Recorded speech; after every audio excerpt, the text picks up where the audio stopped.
Metzia Daf Yomi Bava Metzia, Stillness and Movement, ארבע אמות של האדם קונות לו. Back in August last year on Gittin Daf Ayin Ches, we talked about the difference between the different spaces in which we operate, the public domain and the private domain. And we talked about the importance of being able to develop your own private domain. We all have a Reshus HaYachid and we have a Reshus HaRabim. We live in two places. We live in our own personal space and we live in the public space. Our personal space are the things that nobody else can see.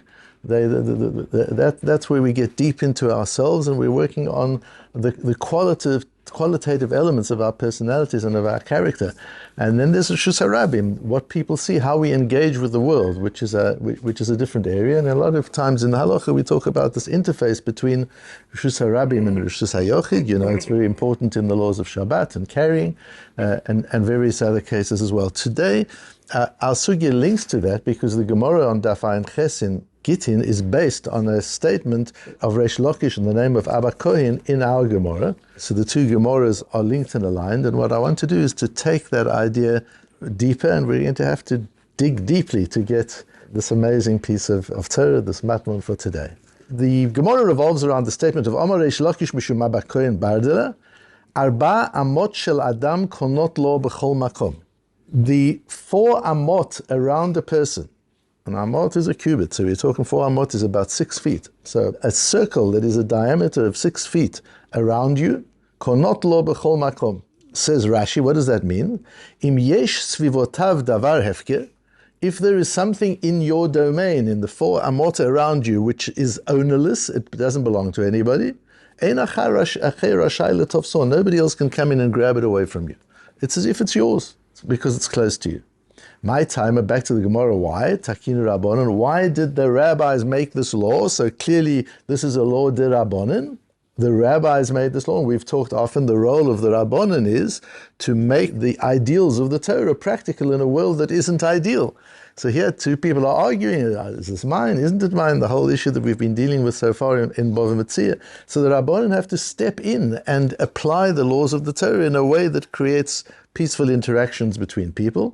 The law lately in so that people shouldn't come to fight. And so we say, look, you don't grab something out of somebody's sphere of influence, and 4 amot 6 feet around a person is their sphere of influence.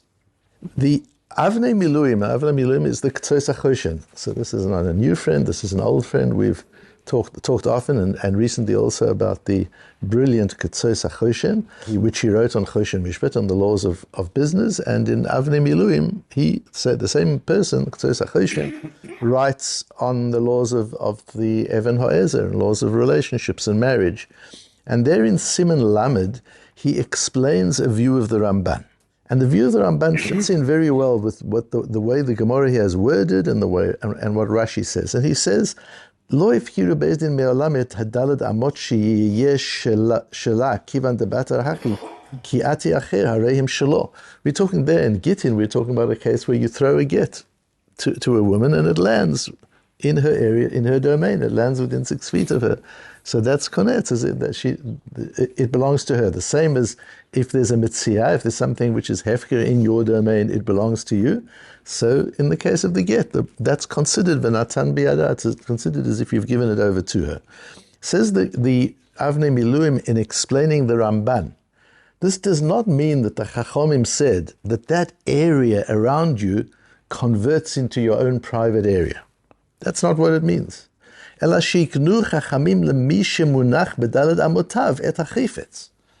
Chachamim are saying, we're legislating that if there's an object in that prescribed area, the object is yours.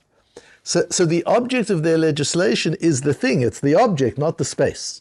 The space is never yours. You're in Reshus HaRabim. Why would that be yours? Says the Avnei Miluim. Clearly, you move on and now it's no longer yours. Is it yours just for a moment and now somebody else moves into it? And he goes on to say, imagine the example where there are different people standing and they're all within the same circle. You throw a get to one and you throw kiddushin to another and you throw a mitzia to a third person. Well, they're all kone in the same space. This is not a din in the space, explains the Avnei Miluim according to the Ramban. This is a din in the object that the Chachomim say is yours, and that fits in with the words of Rashi. Im yesh svivotav davar hefker, ein achar rashai letofso.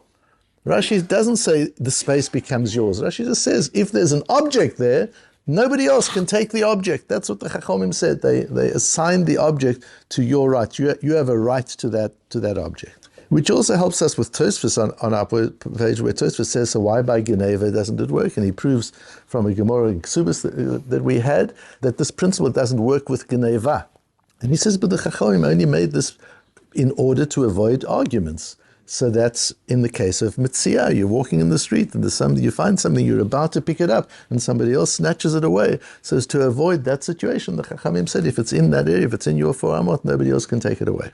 But not for Geneva. There's no reason to apply it by Geneva. And the Ritvo says, and once you've established the case for Metzia, it applies in other commercial situations where two people are arguing over money, other than theft, where there's a transaction. I sell you something and I put it in your Arba Amot, and then somebody else wants to take it away. No, you've already done a kinyan in it. The Ikar Takanta b'Metzia have it, and once they've made the takona, once the Rabbanon have legislated for the scenario of hefker, of finding something which is ownerless, to lo palig Rabbanon. After that, there's no differentiation. That principle now applies in all commercial areas. The problem with this is the Gemara back in Gittin Daf Ayin Ches, where we see it does apply by Gittin as well. So if a man throws a get, if it's close to him, then the get doesn't work. If it's close to her, the get does work. How much is close, is the Gemara? 4 amot. Why, explains Rashi? Because our Gemara in Bava Metzia says, Dedalad amot shel adam konot lo. So if it's within the 4 amot, that the kinyan works, and she has acquired the get as if into her own hand. She's acquired the divorce document as if into her own hand. That means that there is an implication of a doraisa. If we're just talking about arguments between people, the rabbis are fully entitled to say, we decide that this object, if it's in this area, belongs to this person. That's what the Rabbanon do. But for the Rabbanon to decide this is a get, that means we'll allow her to remarry. Yeah, you're starting to mess around with serious doraita, serious Torah issues. So how can the Rabbanon of the legislation have such far-reaching impact that it decides if a woman is married or not? And it's a law that the rabbis instituted. How does that even work? Explains the Ran. There in Gittin, and we learned the Ran last August, if you remember. Ve'afal gav de dalad amot lekula alma einin konot devar Torah. Clearly this law of the 4 amot is not a law of the Torah. It's the Rabbanon who made this law and said that they should bring about kinyan. However, the way it works is harehi knum lo ve'asaum kechatzero vehefker beidin haya hefker. What did the rabbis say? They said this 4 amot around you is like your own yard. It's your private yard. Once that's the case, the get is midoraisa. So all they did, they changed the status of the territory. They didn't touch the get. They didn't change the status of the get or the status of the woman. All they said was, the area around you is your chatzar. Now, anything that's in that chatzar is yours midoraisa, not midrabbanan. And that's how the Ran works it out. Clearly different from the way the Avnei Miluim explains the Ramban, right? The Avnei Miluim says very clearly, the Chachamim did not do anything about the land. They didn't say this territory is yours. They just said the object is yours. No, says the Ran, they absolutely said the territory is yours. And that goes further into Hilchot Shabbat, where the Rambam says, "V'chein lamdu mipi hashmuah." We learned halacha l'Moshe Misina she'ma'avir b'reshut harabim b'tchilat arba l'sof arba hareyu k'motzi mireshut l'reshut v'chayev. We've learned from the Torah that if you take something on Shabbos from private domain to public domain or vice versa, that's an isur d'oraisa. That is a chiyuv skila. That's a very serious prohibition of the Torah. That we know. But we learn, mipi hashmuah, we've learned halacha l'Moshe Misina, that the same thing applies if you carry something for 4 amot, for 6 feet, in Reshut HaRabim. So if I pick up something, if I pick up my gold Rolex in my private domain, and I carry it in my hand to the public domain, is a doraisa. Clearly we have a problem. You've carried from Reshut to Reshut. It's one of the 39 melachot of the Torah. What happens if I'm in Reshut HaRabim, and you hand me the Rolex, and I walk for another few hundred yards, a few hundred steps, I walk in Reshus HaRabim, or even just Arba Amot? For that we have a special halacha that it's as if you've transferred from one Reshut to another, although you've been in one domain all the time. You haven't crossed any boundaries. You're in the public domain. That's what the Rambam says. The Baal HaMor in Masechta Shabbos, we've talked about the Baal HaMor often. The Baal HaMor questions the Rif. The Rif was taken as gospel, so to say. When the Rif came out, it was so clear and so amazing that people accepted the Rif as and so they should have, as the final word on the Gemara. And the Baal HaMor came along to challenge the Rif. And he has a different way of seeing the world from the Rif, and he explores that. The Ramban then wrote a sefer called Milchamus Hashem, the Battles of God, where he battles the Baal HaMor. So the Baal HaMor and the Ramban have two different worldviews, which manifest in different ways of understanding the Rif in their Sforim of the Baal HaMor and the Milchamus Hashem. The Baal HaMor goes very far. And he says the following in the Shabbos. Kol daled amot b'reshut harabim gemara gemirle v'kulu toldot d'reshus hayochid d'reshus harabim. Carrying 4 amot in reshut harabim is not just some separate law that we learned. There's the law that you can't carry from public to private or private to public, and there's another law you can't carry in reshus harabim. No, says the Baal HaMor. It's a tolda. It's a part of that same law of not being able to carry from one domain to another domain. Why? Lefi shedaled amot shel adam b'chol makom konot lo. What did we just learn in our Gemara? What did Reish Lakish tell us in the name of Abba Bardelis? Didn't he tell us that arba amot are koine? And didn't the Ran teach us that means it really becomes your chatzer, it becomes like your private property? Uchirishut urushuto damyan, and that makes those 4 amot like your private reshut. Uchishemotzi chutzalahen, and now, so you're standing in a particular space in a public domain, and you carry on walking. You're walking out of your private domain into a public domain. So you've carried from private to public, and therefore b'zorek b'ma'avir kamotzi mireshut hayachid l'reshut harabim dami. That's as if you've actually taken out of Rishus Harabim, out of Rishus Hayochid, into Rishus Harabim. So we see an idea here and this is very important for our mindset, because we're living in chaos. And Rishus Harabim is chaotic. And Rishus Hayochid is tranquil. Just think of these two spaces, not just as geographical spaces, but as spaces of being. Rishus Harabim, you're in movement. Everything's constantly changing. And the world we're living in at the moment is like a Rishus Harabim. And it comes into your house, it's on your phone, and it's on your TV, and it's on your computer. The chaos of the world, the movement of the world, penetrates right into your Rishus HaYachid to the point where you hardly have a Rishus HaYachid. We're living in a time where people's private domains have been eroded. People live in public. And with social media, they live in the public space. And it's very difficult. You can't develop as a human being. If you listen back to the Gemara, to the Matmonim on Ein Chet in Gittin, you'll remember, you can't develop as a human being in the public domain. You can develop skills in the public domain, but you can't develop as a human being. You need private space for that. Everybody else needs to keep out of your space so that you can quietly go deep. And we've talked about it in the study of Torah too. You have to be able to quietly go deep. You can't keep moving. If you're keeping moving, you're in the public domain. Daf Yomi is public domain stuff. You're moving, it's fast, it's social, it's the whole world, it's movement, it's wonderful, it's great. There's nothing wrong with movement. But you can't go deep when you're moving. You've got to stop, you've got to pause. And you've got to be in Reshut HaYachid. Says the Baal HaMor, you can be in Reshus Harabim, you can be in Reshut HaYachid, you can be in your private domain, even when you're in the midst of chaos. Your little space, you can make a little bubble around you. And that's your Reshus HaYachid. We spoke about that in Gittin.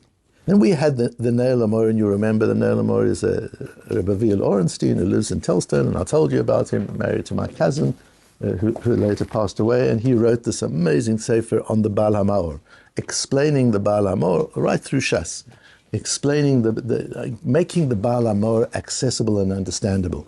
And he says an amazing thing here, and he says, this idea that the Daled Amot around you in Reshut Harabim are like your yard, that's not an idea that the Rabbanan invented.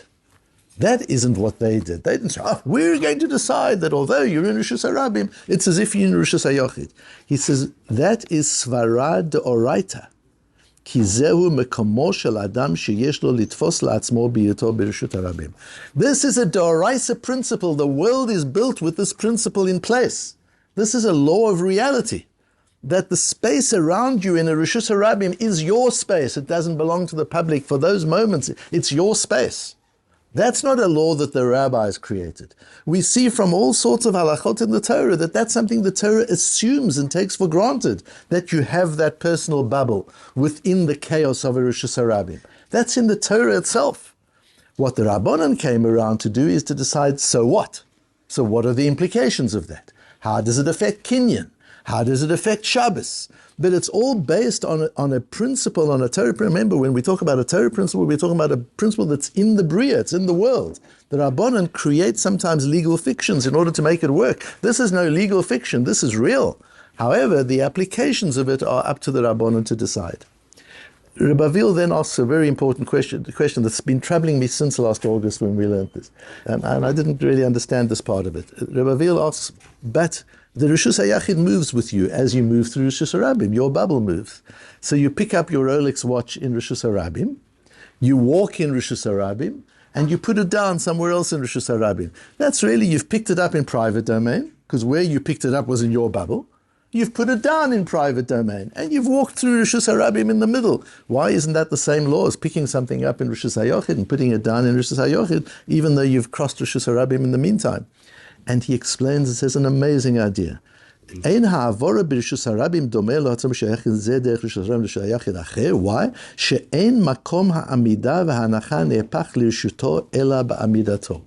This bubble around you, when you're in the midst of the chaos of a Rishus HaRabim, your private bubble only comes into effect when you're stationary. So whether or not, the chidush here is that whether or not you're in a Rishut HaRabim, whether you're in a public domain or a private domain, doesn't depend only on where you are geographically. You can be in private domain and you're in private. Fine. You're in public domain, now it depends. If you're stationary in public domain, you can in fact be in your own private bubble of private domain. If you're moving, you're not. Rishus HaRabim is a state of being. It's not just a place of being. It's not just where you are, it's how you are. If you move, if you're still, you can be in Rishus HaRabim, you can be in the public chaos and have the tranquility of privacy around you. You can create your own bubble around you, and that has all sorts of halachic ramifications. But if you're moving, you can't. That's why in Chot Tfilah, for example, there are laws about standing still, not just in Shemona Esrei, but at other times too, and certainly in Shemona Esrei, standing still. When you stand in one place, there's a different sense of awareness. You can go much deeper than when you're traveling, when you're walking around. When your mind is stationary, you can go much deeper than when your mind is moving all over the place. And this capacity to still your mind, to still your body, even when you're in the midst of the chaos of Rishus HaRabim, which is the place we live in today. We live in the chaos of Rishus HaRabim. It's important that we recognize that if we just pause and we stop, we can take ownership of the space around us, because that's built into the Bria. That's how Hashem created the world, that we can take ownership of that space. And even though we're in the midst of chaos, in that stationary moment, we can create for ourselves a personal space where we can be ourselves, we can explore ourselves, we can study ourselves, and we can live who we are in a deep level and not just who we are as a part of a broader society.